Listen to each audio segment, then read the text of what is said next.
بسم اللہ الرحمن الرحیم ایاک نعبد و ایاک نستعین۔ میرے پاکستانیوں، سب سے پہلے تو جو سویڈن کے اندر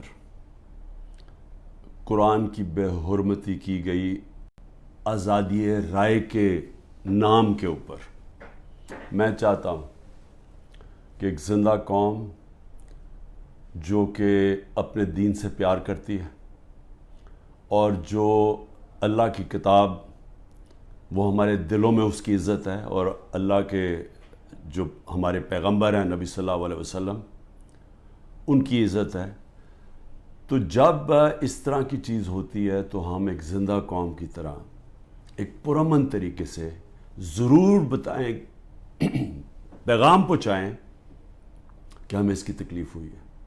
تو میں آپ سب کو کہتا ہوں، میں صرف تحریک انصاف کے لوگوں کو نہیں، قوم کو کہتا ہوں کہ جمعے کے بعد آپ نے سب نے جمعے کی نماز کے بعد نکل کے مظاہرہ کرنا ہے پرامن طریقے سے۔ ہمیشہ پرامن رہو، کیونکہ ہمارا ملک ہے، ہم کوئی نقصان نہیں پہنچانا چاہتے، لیکن ایک پرامن طریقے سے احتجاج ہو تاکہ پیغام جائے کہ پاکستان وہ قوم ہے جو اسلام کے نام پہ بنی تھی، اور ہمیں تکلیف ہوئی ہے کہ یہ وہاں کی پولیس نے اجازت دی کہ جناب آپ قرآن شریف کو جلا دیں، اور آزادی رائے کے مطابق آپ کو پتہ ہونا چاہیے کہ پاکستان کی وجہ سے آج 15 مارچ دنیا کے اندر اینٹی اسلاموفوبک دن بنایا جاتا ہے، یعنی جو اسلام کے خلاف جو حرکتیں ہوتی ہیں، مثلا نبی صلی اللہ علیہ وسلم کی شان میں گستاخی ہوتی ہے، اور یہ جان کے جس طرح یہ قرآن شریف کو جلایا گیا، اس کو یہ اسلاموفوبیا کے اندر آتا ہے۔ تو ہماری وجہ سے یونائٹڈ نیشنز میں 15 مارچ کو اس اینٹی اسلاموفوبیا دن بنایا جاتا ہے۔ تو اس لیے ہم سب کو جمعے کے بعد نکلنا چاہیے اور پرامن طریقے سے احتجاج کرنا چاہیے۔ دوسری چیز، دبئی میں میٹنگ ہوتی ہے،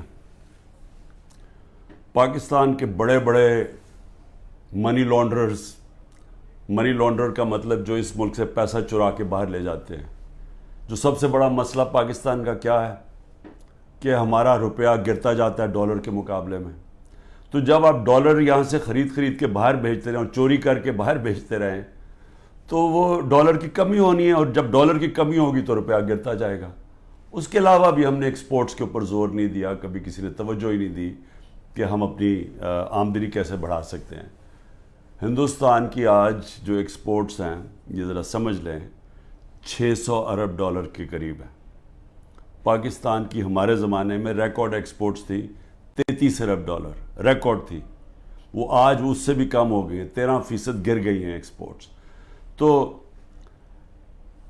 ایک تو کبھی توجہ نہیں دی انہوں نے کہ کس طرح ڈالرز اس ملک میں آمدنی بڑھا سکتے ہیں اپنی، اور دوسرا یہ سارے جو بڑے بڑے نام ہیں ان کے سب کے بڑے باہر محلات ہیں، پراپرٹیز ہیں، بینک اکاؤنٹس ہیں، آف شور اکاؤنٹس ہیں۔ پیناما میں کیا ہوا تھا؟ پیناما میں ایک دنیا کے اندر ایک انکشاف ہوا کہ جنہوں نے بڑے بڑے لیڈرز نے، وزیروں نے اپنے پیسے چھپائے ہوئے تھے باہر کے ملکوں میں کمپنیز کے پیچھے، یعنی کمپنیز کے پیچھے انہوں نے اپنی دولت چھپائی ہوئی تھی، پراپرٹیز لی ہوئی تھی۔ اس میں نواز شریف کی پراپرٹی پکڑی گئی، مریم نواز اس کی مالکہ نکلی، اور وہ لندن کے سب سے مہنگے علاقے میں اربوں روپے کی انہوں نے پراپرٹیز لی ہوئی تھی، جس کو مے فیئر اپارٹمنٹس کہتے ہیں۔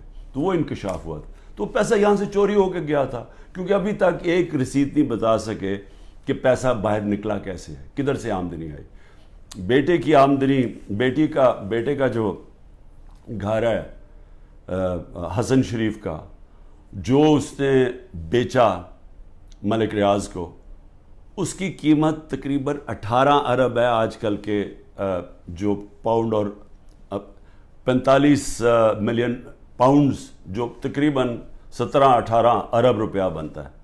تو وہ کدھر سے پیسہ آیا؟ تو یہ کوئی نہیں بتا سکتا۔ بیٹے یہاں سے باہر بھاگ گئے کیونکہ وہ بتا نہیں سکتے تھے۔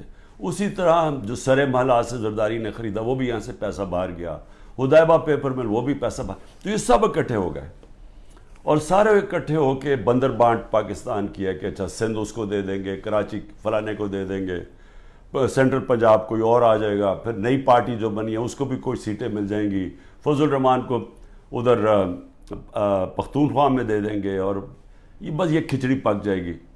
تو یہ ساری بندر بانٹ دبئی کے اندر ہو رہی تھی کہ جس طرح کہ کوئی سودا نہیں ہو رہا ہوتا کسی کے اوپر، یہ سودا ہو رہا تھا پاکستان کا، اور کس طرح جو سب سے بڑی پارٹی ہے خوف زدہ ہے کہ اس کو کیسے باہر رکھنا ہے، جس میں عمران خان کی ان کو گنہونے خواب آتے ہیں کہ یہ پتہ نہیں کہ واپس نہ آ جائے، تو اس کو کیسے جیل میں ڈال رہے ہیں۔ تو میں نے جو آج آپ کے سامنے یہ چیز رکھنا چاہتا ہوں کہ کون سے کیسز ہیں، ذرا آپ سمجھ لیں، کیونکہ میں تیار ہوں، انہوں نے ہو سکتا ہے کل پتہ نہیں میری 17-18 بیلیں ہیں، ایک بیل کینسل ہوگی جیل میں چلا جاؤں گا کل، نہیں تو اس کے بعد پھر عدالت میں میرا چکر ہے، اس کے بعد 2 دنوں کے بعد پھر ہوں گا، تو کسی ٹائم پہ بھی انہوں نے پلان بنایا ہوا ہے مجھے جیل میں ڈالنے کا۔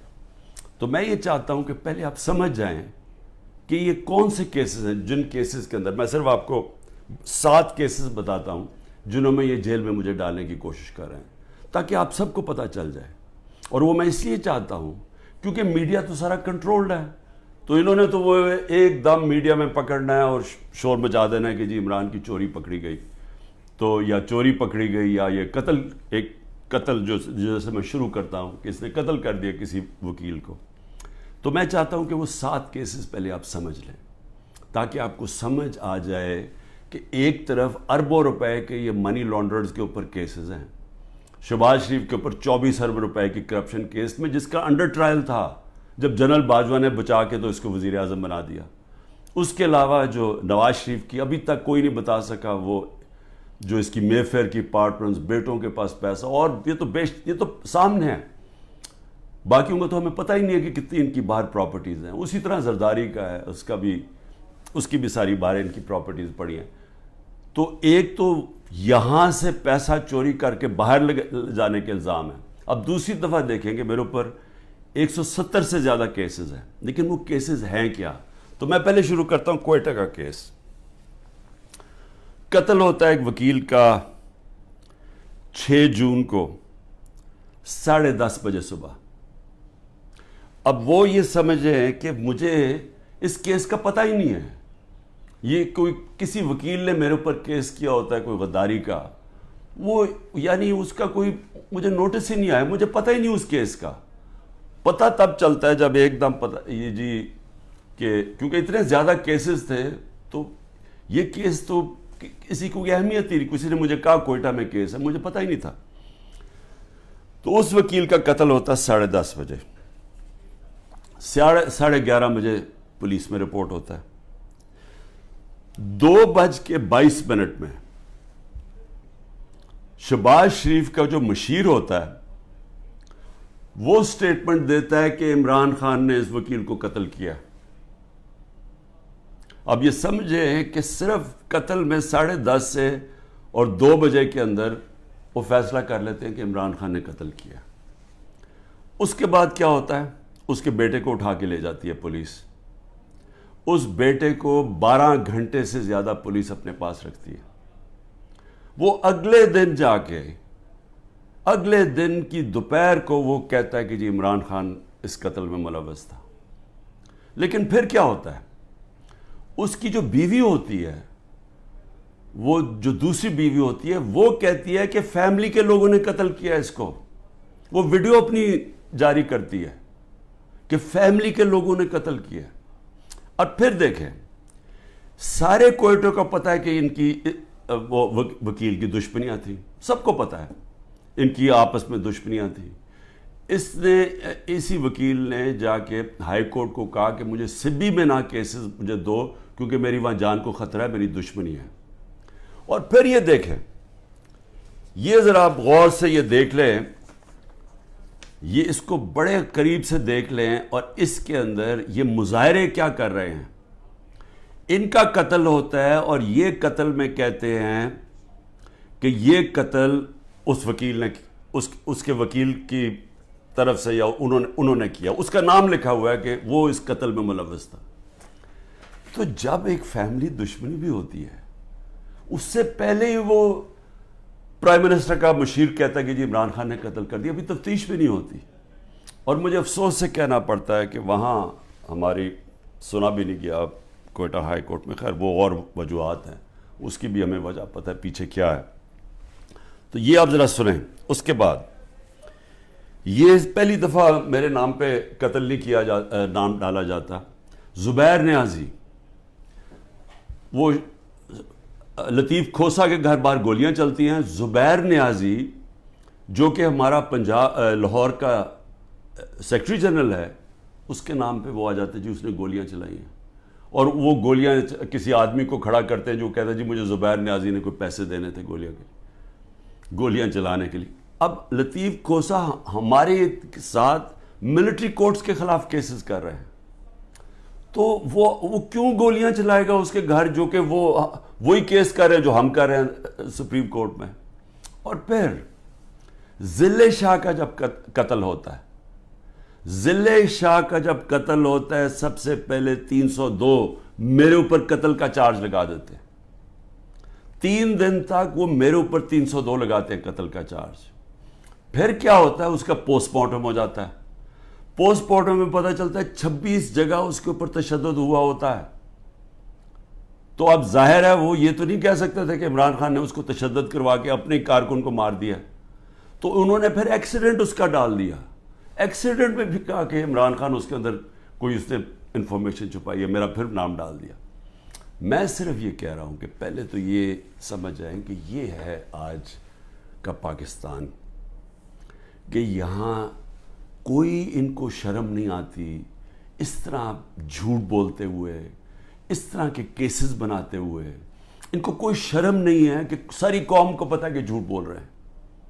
یعنی کون نہیں جانتا کہ یہ جو انہوں نے کیا ہے, سارا کوئٹہ کو پتہ ہے کہ یہ اس کے اندر عمران خان کا کوئی تعلق نہیں تھا.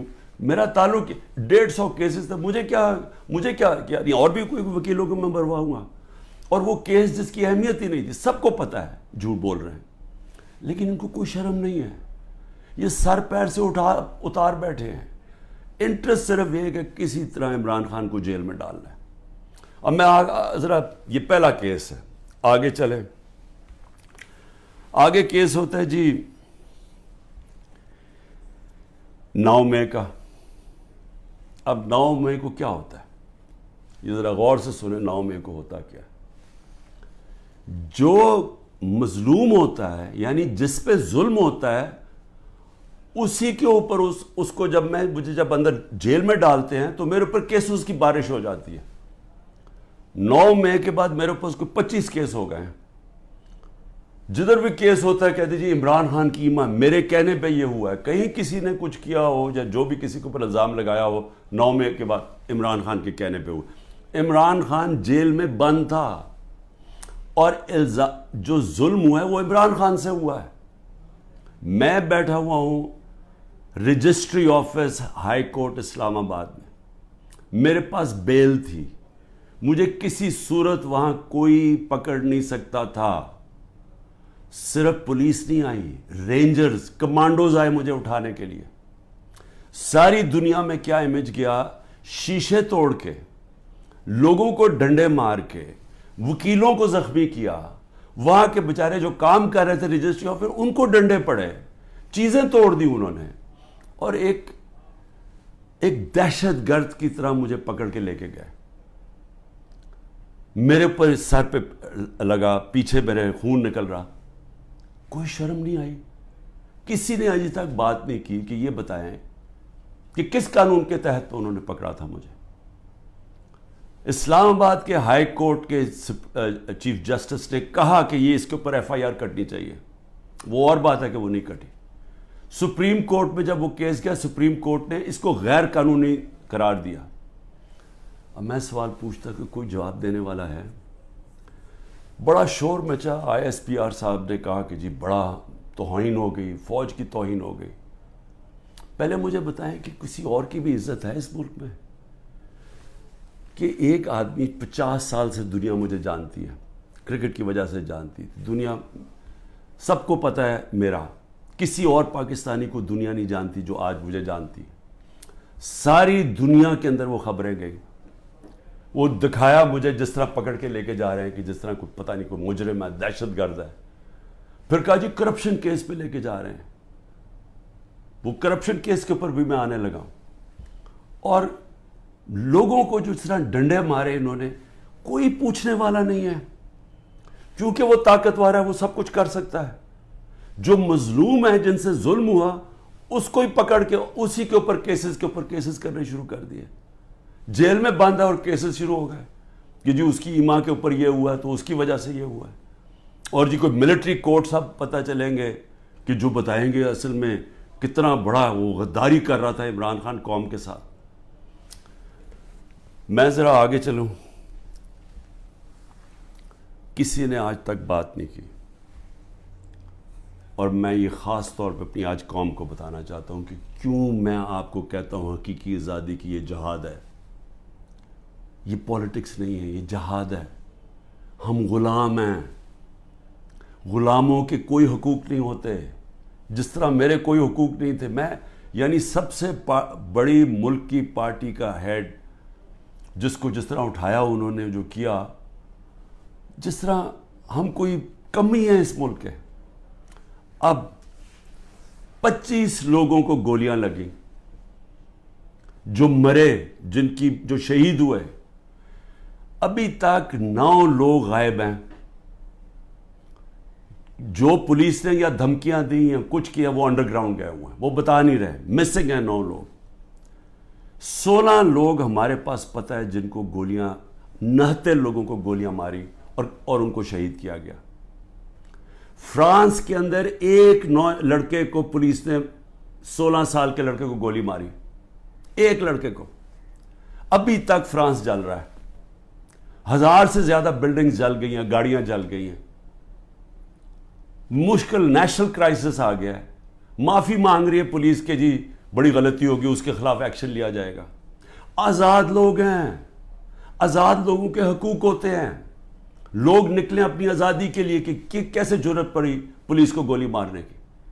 یہاں 16 لوگوں کا آج تک ٹی وی پہ نام ہی نہیں لیا جا رہا. سب نہتے تھے.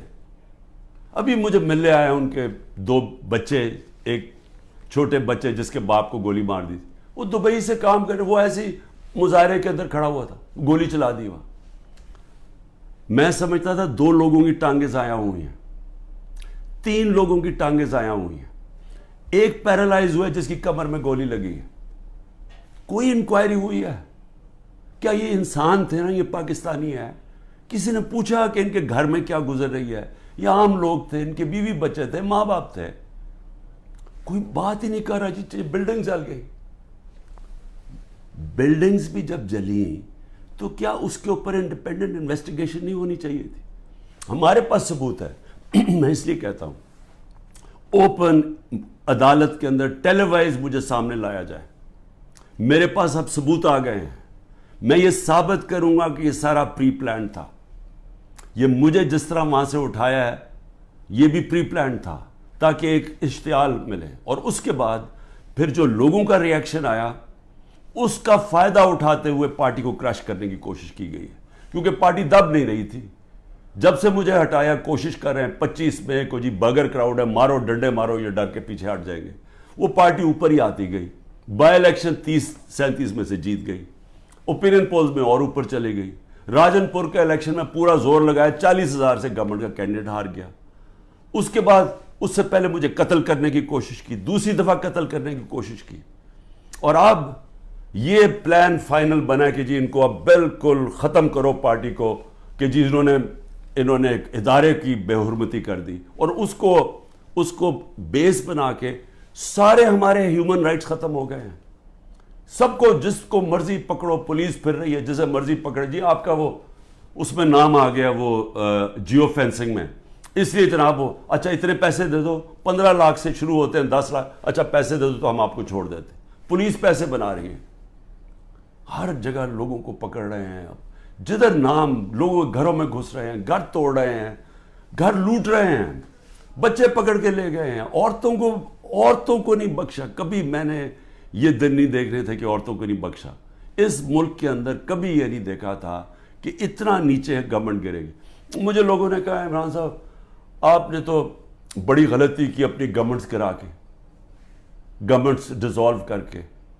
میں نے اپنی گورنمنٹس ڈیزالو آئین کے مطابق کی تھی. میں اپنے سمجھتا تھا کہ ہمارے ملک میں ہمارے سارے وکلا، ہمارے سارے ججز آئین کے ساتھ کھڑے ہو جائیں گے. 90 دن میں الیکشن ہونے تھے. چیف جسٹس اور سپریم کورٹ اناؤنس کرتے ہیں الیکشن 14 مئی کو. گورنمنٹ آئین کی پرواہ نہیں کرتی. اب گورنمنٹ کہتی ہے کہ جی اگر ملٹری کورٹس اگر اس نے خلاف فیصلہ کیا سپریم کورٹ نے تو ہم سپریم کورٹ کے فیصلے نہیں مانیں گے. تو رہ کیا گیا پھر؟ تو رہ تو یہی کیا کہ ڈنڈے سے اب اپنے سروں کو کنٹرول کرنا ہے. تو مجھے ابھی بھی ہے کہ صرف آزاد اور غلام ملکوں میں دیکھ لیں کہ یہاں کوئی نام ہی نہیں لے رہا وہ بیچارے جو اس ملک کے عام شہری، ان کو گولیاں ماری گئی، نہتے شہریوں کو. اور ادھر دیکھیں ایک آدمی کو پولیس نے گولی ماری. اور فرانس میں دیکھ لیں آزاد قومیں کیا ہوتی ہیں. اس کے بعد آ جائے جی اور کون سے کیسز ہیں. بیوی بشرا بیگم کے اوپر کیس ڈال دیے. کیا ہے جی کہ وہ اس کے گاؤں میں، وہ جو کبھی گاؤں میں گئی بھی نہیں ہے، اس کے گاؤں میں جی 20 سال کے بعد ایک جگہ سڑک بن گئی ہے. اینٹی کرپشن کا کیس اس پہ کر دیا. میری چھوٹی بہن عظمیٰ، اس کے اوپر اینٹی کرپشن مجھے بیچ میں ڈال دیا کہ جی میں جب پرائم منسٹر تھا میں نے اس کو بڑی سستی کوئی زمین دلوا دی ہے یا لوگوں سے قبضہ کر کے. اور یہ اتنے ڈفرز ہیں کہ کہا کہ جی 6 ارب کی زمین اس کو دلوا دی ہے. ان کو اتنا نہیں پتا کہ وہ چیک سے اس نے پیسے دیے. پہلے تو وہ چیکس کے پیسے، ذرا یہ چیک نمبر دیکھ لیں کہ اس نے پہلا چیک کس دن دیا؟ 25 اپریل 2022 کو. عمران خان پرائم منسٹر نہیں تھا. عمران خان 9 اپریل کو پرائم منسٹر نہیں ختم ہو گیا تھا. تو 25 اپریل کو ایک چیک ہے، وہ اب چیک کی کاپی ہے. اور دوسرا چیک دیا ہے 2 جون کو. اور کتنے کے چیک ہیں؟ 6 کروڑ روپے کے. تو اس نے چیک کے سے پیمنٹ کی ہے. میرے اوپر کرپشن کیس ڈال دیا ہے کہ میں نے جی وہ اس کو پرائم منسٹر ہوتے ہوئے زور لگا کے اس کو فیور کیا. پھر آ جائے جی اگلا کیس، تاکہ آپ کو ساروں کو پتہ چل جائے ہو کیا رہا ہے. اب 2 اور کیسز ہیں جن کے اندر یہ پوری کوشش کریں گے مجھے اندر ڈالنے کی. وہ نیب کے کیسز ہیں. ایک ہے القادر کا جس میں انہوں نے مجھے پکڑا تھا، اور دوسرا ہے توشہ خانہ. اب یہ القادر کا کیس کیا ہے ذرا یہ غور سے سمجھ لیں پھر سے، کیونکہ میں چاہتا ہوں کہ ساری قوم کو سمجھ آ جائے. وہ کیس یہ ہے کہ ایک کیبنٹ فیصلہ کرتی ہے، کیبنٹ کے سامنے ایک فیصلہ آتا ہے کہ اگر ایک ملک ریاض فیملی اور ایک انگلینڈ کے national NCA national crime agency, ان کے بیچ میں ایک فیصلہ ہوتا ہے. وہ کہتے ہیں پرائیویٹ، ان کے بیچ میں فیصلہ ہوتا ہے. وہ یہ کہتے ہیں کہ اگر آپ، ہماری کیبنٹ کے سامنے آتا ہے کہ اگر آپ اس کو فیصلے کو کانفیڈینشیل رکھیں گے، صرف کیبنٹ سے، عدالت سے نہیں، اگر کیبنٹ میں کانفیڈینشیل رکھیں گے تو 190 ملین پاؤنڈ پاکستان میں آ جائے گا سپریم کورٹ کے اکاؤنٹ میں. اور لیکن اگر آپ اس کو کانفیڈینشیل نہیں رکھیں گے تو آپ کو انگلینڈ کے اندر کیس کرنا پڑے گا، سول کیس، جو 5-6 سال چل سکتا ہے. اور آپ کو ثابت کرنا پڑے گا، آپ کے اوپر ہوگا کہ آپ نے ثابت کرنا ہے کہ وہ پیسہ منی لانڈرنگ کا ہے. ہمیں وہاں کیبنٹ کے اندر پہلے بھی بتایا گیا کہ $100 ملین پاکستان کا بیرون ملک کیسز کے اندر بہ گیا ہے. ہار چکے ہم کیس. $100 ملین ہماری بڑا برا ریکارڈ ہے باہر کیسز کا. اور وہ بھی 5-6 سال لگنے تھے، جبکہ اب وہ پیسہ سیدھا اب آ جانا تھا اور پاکستان میں 190 ملین پاؤنڈ آ جانا تھا. کیبنٹ فیصلہ کر لیتی ہے.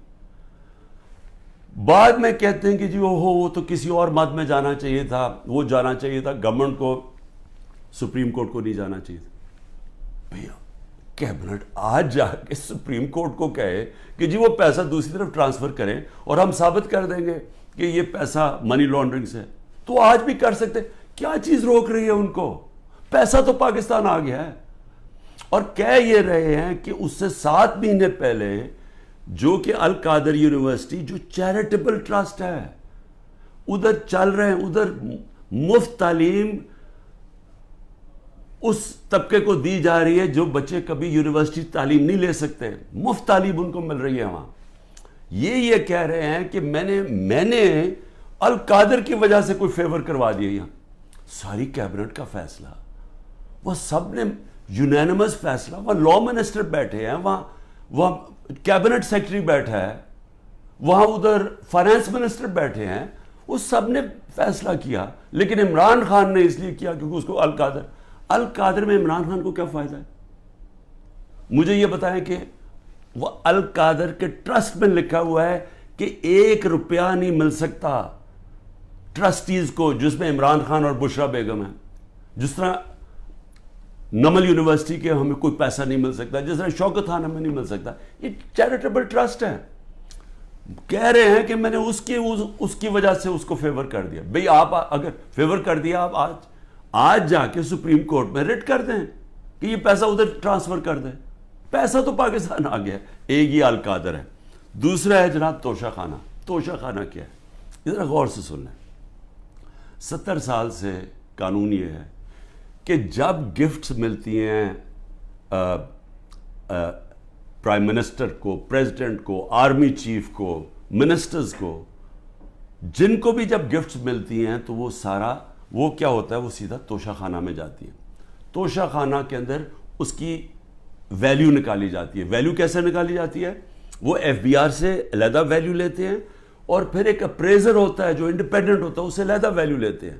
وہ جو ویلیو زیادہ ہوتی ہے وہ آ کے بتاتے ہیں کہ جی آپ نے بتائیں یہ اس کی ویلیو ہے, ان کے زمانے میں 20% دے کے آپ خرید سکتے ہیں اگر آپ رکھنا چاہیں. ہم نے اس کو 20 سے 50% کر دیا کہ آپ 50% دیں, وہ گورنمنٹ کو چلی جاتی ہے اگر آپ رکھنا چاہیں. یہ ہے قانون. میں نے اسی قانون کے مطابق کئی گفٹس لی, کئی میں نے نہیں لی. مجھے یہ بتائیں کہ اس میں نے غلط کام کیا کیا ہے؟ سارا ریکارڈ وہاں پڑا ہوا ہے. جو میں نے گفٹس لی, جو بھی میں نے فیصلہ کیا میں نے بیچ دی ہیں, اس کے اوپر کیپٹل گینز ٹیکس وہ سارا ایف بی آر میں نے ڈکلیئر کیا ہوا ہے. سارا کچھ میرا ڈکلیئرڈ ہے. اس میں نے غلط کام کیا کیا؟ یہ کہہ رہے ہیں کہ جناب وہ اس کی غلط ویلیو دکھا دی. بھئی غلط ویلیو دکھا دی تو ان سے پوچھے جو ویلیو نکال رہے ہیں. میرا تو کام نہیں ہے ویلیو کی. میں تو نہیں جا کے بیچ رہا, میں تو نہیں اسیس کر رہا. مجھے تو جو ہے ایم ایس جو ہوتا ہے ملٹری سیکٹری آپ کا, وہ آپ کو آگے بتاتا ہے کہ جی یہ اپریز ہو کہ یہ آئے ہے اس کے ویلیو, آپ فیصلہ کر لیں آپ نے لینی ہے نہیں. یہ ہوتا ہے اور یہ پہلے سے چلتا آ رہا ہے. بھئی کس نے اس کا ویلیو رکھنا ہے وہ جا کے ان لوگوں سے پوچھے, وہ میرا اس پہ کیا تعلق ہے. یہ ہے توشہ خانہ کا کیس جس پہ کوشش کر رہے ہیں کہ اندر. اچھا, اور کیس کے اندر یہ بھی ذرا سن لیں. ایک توشہ خانہ کا کیس ہے, اس کے اوپر نیب بھی بلا رہی ہے, اس کے اوپر الیکشن کمیشن بھی اس کو اٹھایا ہوا ہے, اور ایف آئی آر بھی کاٹی ہوئی ہے اس کے اوپر. یہ کبھی ہو ہی نہیں سکتا کہ ایک ایشو کے اوپر 3 مختلف جگہ کیسز چل رہے ہوں. تو صرف اور صرف میں اس طرح بتانا چاہتا ہوں کہ یہ جو مذاق ہو رہا ہے میرے ساتھ, اب تک 170 کیس ہو چکے ہیں اور بڑھتے جا رہے ہیں ہر دوسرے دن. لیکن میں جو آخر میں کہنا چاہتا ہوں اپنی قوم سے, دیکھیں جس طرح اب ہم جا رہے ہیں نا, یہاں حکومت نہ کسی آئین کی پرواہ کر رہی ہے, کوئی آئین کی فکر نہیں ہے ان کو. اداروں کو انہوں نے تباہ کر دیا کیونکہ اداروں کا 1 پوائنٹ ایجنڈا ہے کہ کسی نہ کسی طرح تحریک انصاف کو ختم کیا جائے. کیوں ختم کیا جائے؟ کیونکہ ان کو ڈر لگا ہوا کہ جب الیکشن ہوں گے تو تحریک انصاف جیت جائے گی, اور یہ وہ لوگ جو سمجھتے ہیں ہم نے عمران خان کو ہٹایا اب اس کو ہم نے واپس نہیں آنے دینا. یہ سارا ملک تباہی کی طرف صرف ایک 1 پوائنٹ ایجنڈا پہ جا رہا ہے. اب میں اپنی قوم کو کیا کہنا چاہتا ہوں, دیکھیں ہم نے فیصلہ کرنا ہے کہ کیا ہم نے اب اس خوف کی زنجیروں کے اندر اپنے آپ کو غلام رکھنا ہے. میں نے آپ کو بتا دیا کہ آزاد قوموں کے اندر ایسی چیزیں نہیں ہوتی. کوئی کسی کی جرت نہیں ہوتی آئین کے خلاف جانے کی, کسی کی جرت عدالت کے فیصلوں کے خلاف جانے کی نہیں ہوتی. کوئی کسی کو اس طرح اغوا نہیں کر سکتا جس طرح مجھے اٹھا رہے تھے, جس طرح عمران ریاض کو غائب کر دیا. اب عمران ریاض کا کیا کام تھا مجھے بتائیں, اس کا کیا تعلق ہے جو 9 مئی کو ہوا ہے, اس کو کیوں ابھی تک غائب کیا ہوا ہے؟ یہ صرف اور صرف ظلم کر رہے ہیں, ڈرا رہے ہیں, دھمکا رہے ہیں لوگوں کو غلام بنانے کے لیے کہ ہم یہ ان کے خوف کے غلام بن جائیں. میں اپنی آج قوم کو کہنا چاہتا ہوں کہ دیکھیں, آپ کو یہ اب میں اپنی ٹیم، جو میرے لوگ ابھی چھپے بھی ہوئے ہیں سارے انڈر گراؤنڈ میں سب کو اب کہنا چاہتا ہوں کہ دیکھیں وقت آ گیا، یہ لوگوں کے گھروں کے اندر گھس کے جو گھر کی عورتوں سے کر رہے ہیں، بچے اٹھا کے لے جاتے ہیں، گھر توڑ دیتے ہیں، گھر لوٹ لیتے ہیں، یہ ہزاروں گھروں سے کر رہے ہیں، پختونخوا کے اندر گاڑیاں اٹھا کے لے جاتے ہیں، جو بھی پی ٹی آئی کا ملے، رشتہ دار ملے، کوئی بھی، میں ساری قوم کو کہہ رہا ہوں کہ کیا آپ یہ برداشت کرنے کے لیے تیار ہیں؟ کیونکہ یہ آج ہمارے سے ہو رہا ہے، یہ سب سے ہوگا۔ جب پولیس سے آپ غلط کام کرواتے ہیں اور پولیس کو چھوڑا ہوا ہے کہ وہ کسی کو بھی کہے کہ جی تمہارا جیو فینسنگ میں نام آیا اتنے پیسے دے دو، اگر آپ پولیس فورس بھی تباہ کر رہے ہیں، ادارے سارے تباہ ہو گئے ہیں، یہ جو نیب ہے، کیا نیب کی اہمیت رہ گئی ہے کہ اتنے بڑے ڈاکو ان سارے کے کیسز معاف کر دیے ہیں؟ جو 3 گاڑیاں آصف زرداری نے چوری کی ہیں توشہ خانہ سے، 1 گاڑی نواز شریف نے چوری کی ہے، 1 مریم نواز نے چوری کی ہے، ان کو کوئی پوچھ نہیں رہا، اور آ کے کہہ رہے ہیں جی کہ توشہ خانہ سے یہ آپ نے جو لیگلی کام کیا ہے کہ جی وہ ویلیویشن نہیں ہوئی، بھئی وہ ان سے پوچھے جنہوں نے ویلیو کرنا تھا، وہ میرا اس سے کیا تعلق ہے؟ لیکن مقصد انصاف کا نہیں ہے، مقصد ظلم کرنے کا ہے۔ اور میں قوم کو اب کہتا ہوں، اب یہ بھیڑ بکریوں بن کے رہنے کا وقت چلا گیا ہے۔ میں آپ کو کہہ رہا ہوں، میں تیار ہوں، میں کل جا رہا ہوں، پتہ نہیں کتنے میرے 19 بیلیں لگی ہوئی ہیں، کسی میں اندر ڈال سکتے ہیں، میں تیار ہوں سب کے لیے، میں ہر چیز کے لیے تیار ہوں، لیکن میں یہ ظلم کا نظام برداشت کرنے کے لیے تیار نہیں ہوں، میں یہ بھیڑ بکریوں بن کے اپنی زندگی گزارنے کے لیے تیار نہیں ہوں۔ میں یہ سمجھتا ہوں کہ یہ قوم کے لیے وقت آ گیا ہے، آپ سب فیصلہ کر لیں کہ کس طرح کا پاکستان آپ چاہتے ہیں۔ کیا وہ پاکستان چاہتے ہیں جو پروفیشنل جو باہر جا سکتے ہیں وہ باہر چلے جائیں، جو آپ کا سب سے بڑے ذہن ہے وہ باہر چھوڑ کے چلے جائیں، وہ بیچارے غریب آدمی کشتیوں میں ڈوبتے رہیں جا کے اللیگلی غیر قانونی طور پہ نکلنے کے لیے، اور باقی قوم بھیڑ بکروں کی طرح رہ جائے؟ اس ملک کا کوئی مستقبل نہیں ہے۔ وہ مجھے افسوس سے کہنا پڑتا ہے کہ وہ ساتھ ہمارا ملک جس تیزی سے آگے جا رہا ہے اور جس تیزی سے اس میں اور ہمارے میں فاصلے بڑھتے جا رہے ہیں، یعنی ہر طرح وہ آگے نکل گئے ہیں، ہمیں سوچنا چاہیے کہ اگر ہم اسی طرح چلتے رہے اور یہ چوروں کے نیچے اگر یہ بندر بانٹ کر رہے ہیں کہ جی ملک ہم بھیڑ بکری ہیں، جی آپ ادھر وہ لے لو، وہ سندھ لے لے، وہ کراچی لے لے، وہ یہ لے لے، وہ پختونخوا لے لے آپس میں، اور ہم جس طرح کے بھیڑوں کی طرح کبھی ادھر سے، کوئی مستقبل نہیں ہے اس کا۔ اور اس لیے میں اپنی اب سب لوگوں کو کہہ رہا ہوں، تیاری کریں، آپ پرامن احتجاج ہمارا حق ہے۔ پہلے تو جمعے کو نکلے نا، جو انہوں نے کیا ہے، جو پتہ چلے کہ یہ زدہ قوم ہے، کم از کم ہماری آواز نکلنی چاہیے، اور پرامن، میں ہمیشہ کہتا ہوں پرامن رہے۔ میں نے کبھی اپنے 27 سال میں کبھی انتشار کی بات نہیں، کیونکہ یہ میرا ملک ہے، توڑ پھوڑ کریں گے میرے ملک کو نقصان ہوگا۔ میں نے ان چوروں کی طرح باہر تو نہیں ہے میری کوئی پراپرٹیز، میں نے تو نہیں باہر بھاگنا۔ انہوں نے تو ابھی میں آپ کو کہہ رہا ہوں کہ جب انہوں نے الیکشن اناؤنس ہی ہوا، انہوں میں سے لوگوں نے باہر بھاگنا شروع کر دینا، کیونکہ ان کو پتہ ہے کہ ان کا جو انہوں نے کیا ہے اس ملک کے ساتھ، ان کو پتہ ہے کہ قوم نے ان کو بخشنا نہیں ہے، انہوں نے بھاگنا باہر۔ اس لیے اپنی قوم کو میں کہہ رہا ہوں کہ آپ کے پاس اب 2 راستے ہیں، غلامی کے اور حقیقی آزادی کے۔ لا الہ الا اللہ، کوئی نہیں ہے خدا اللہ کے سوا، ہم کسی ظالم کے سامنے اور یہ ظلم کا نظام اور یہ خوف کے سامنے ہم جھکنے والے نہیں ہیں۔ ہم نبی صلی اللہ علیہ وسلم، محمد مصطفیٰ، دنیا کے سب سے عظیم لیڈر، ہم ان کی امت ہیں، اور وقت آ گیا ہے کہ ہم اب اپنا سٹینڈ لیں اور پرامن طریقے سے تیاری کریں نکلنے کے لیے سڑکوں پہ۔ پاکستان زندہ باد۔